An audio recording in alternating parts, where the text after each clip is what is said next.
আমার প্রিয় শ্রোতা বন্ধুরা, আজ আমি তোমাদের কাছে একটি সত্যি ঘটনা অবলম্বনে একটি গল্প পাঠ করে শোনাতে এসেছি, যেটা রাতের বেলায় একা শুনলে ভয় পাবে তুমিও।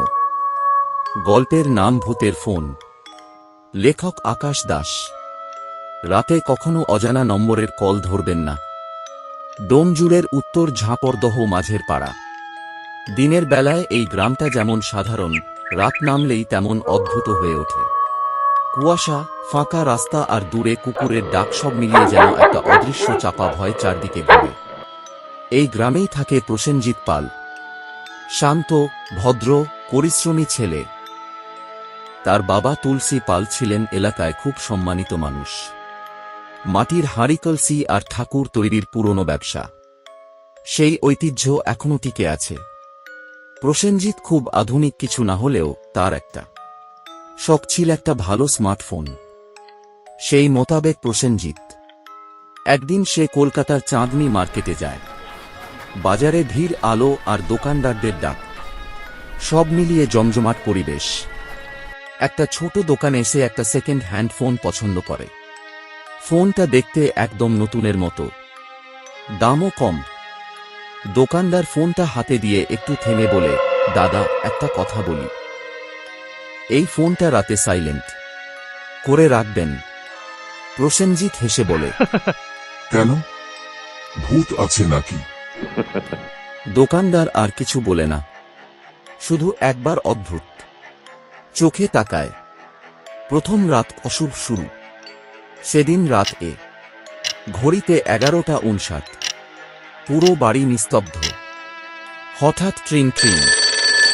স্ক্রিনে লেখা আনকনাউন নাম্বার খাওয়ান। প্রসেনজিৎ কিছুক্ষণ তাকিয়ে থাকে, তারপর কলটা রিসিভ করে। হ্যালো, কে বলছেন? নীরবতা। তারপর খুব হালকা ভেজা শ্বাসের শব্দ। প্রসেনজিতের শরীর কেঁপে ওঠে। হঠাৎ একটা ক্ষীণ গলা, আমি তোকে দেখতে পাচ্ছি। কল কেটে যায় এক অদৃশ্য নজর। তারপর থেকেই সবকিছু বদলাতে থাকে। ফোন নিজে নিজেই অন হয়ে যায়, ক্যামেরা অ্যাপ খুলে যায়, গ্যালারিতে অজানা ছবি জমতে থাকে। একদিন সে দেখে একটা ছবি, তার নিজের ঘর, কিন্তু ছবিটা তোলা হয়েছে জানলার বাইরে থেকে। সেটা দেখে তার ভয় আরও বাড়তে থাকে। রাত হলে সে অনুভব করে কেউ যেন তাকে দেখছে। একদিন বাথরুমের আয়নায় সে দেখতে পায় তার পিছনে দাঁড়িয়ে আছে একটা লম্বা শুকনো কালো ছায়া। পিছনে তাকাতেই দেখে কেউ নেই। দ্বিতীয় কল ডাকে মৃত্যু। পরের রাত সময় ঠিক রাত 11:59। ফোন আবার বাজে। এবার স্ক্রিনে শুধু লেখা না, একটা ভয়ঙ্কর মুখ ভেসে ওঠে। চোখ দুটো সাদা, মুখ থেকে কালো তরল ঝরছে। প্রসেনজিৎ ভয়ে হাত কাঁপলেও কলটা ধরে ফেলে। ওপাশ থেকে স্পষ্ট গলা, দরজা খোলো। তারপরই ধাপ ধাপ ধাপ, দরজায় জোরে ধাক্কা। এরপর প্রসেনজিৎ দরজার দিকে এগোতেই তার স্ত্রী চিৎকার করে ওঠে, না, তুমি দরজা খুলো না গো, দরজা একদম খুলো না। তার ছেলে কাঁদতে কাঁদতে বলে, বাবা, বাবা, একবার জানলা দিকে দেখো। বাবা, ওটাকে, আমার খুব ভয় লাগছে বাবা, ওটাকে খুব ভয় লাগছে। প্রসেনজিৎ ধীরে ধীরে জানলার দিকে তাকায়, আর যা দেখে তার রক্তহীন হয়ে যায়। জানলার বাইরে দাঁড়িয়ে আছে সেই নারী অবয়বটি, যে ফোনে ছিল। চুল ভিজে, মুখ বিকৃত ও ভয়ানক।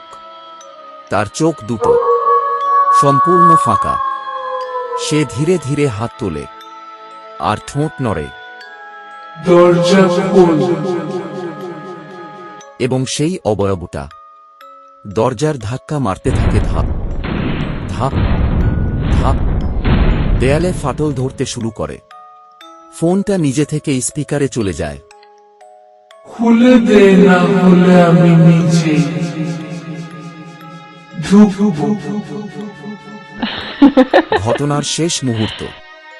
প্রসেনজিতের স্ত্রী দ্রুত গঙ্গাজল এনে দরজার সামনে ছিটিয়ে দেয়।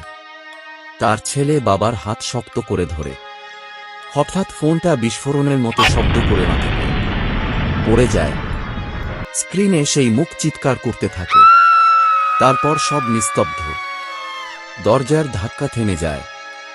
জানলার বাইরে কেউ নেই। পরের দিন সকাল হতেই প্রসেনজিৎ আর এক মুহূর্ত দেরি করে না। সে ফোনটা নিয়ে পুকুরের ধারে যায় আর জোরে ছুঁড়ে ফেলে দেয় জলে। ওই সেকেন্ড হ্যান্ড মোবাইল আসল ভয়ঙ্কর সত্যটা অনুসন্ধান করতে গিয়ে সে জানতে পারে যে ওই ফোনটার আগের মালিক একজন যুবক ছিল, যে ঠিক একইভাবে মারা গিয়েছিল। রাত 12টার কল ধরার পর তার দেহ পাওয়া গিয়েছিল ঘরের পাশের একটা বাগানে মুখ বিকৃত অবস্থায়। আজও গ্রামের মানুষরা বলে, যদি কোনোদিন রাত 12টায় অজানা নম্বর থেকে ফোন আসে তাহলে কখনো ধরবেন না, কারণ সব কল মানুষ করে না, কিছু কল আপনাকে নিতে আসে। বন্ধুরা, আমার গল্পগুলো যদি তোমাদের ভালো লাগে তাহলে আমার এই চ্যানেলটিকে তোমরা সাবস্ক্রাইব করে নিও আর লাইক ও কমেন্টস করতে ভুলো না। আমি তোমাদের জন্য আরও নতুন নতুন হাড়হীন করা ভৌতিক গল্পের পসরা নিয়ে হাজির হব, যেগুলো একা শুনলে ভয় পাবে তুমিও।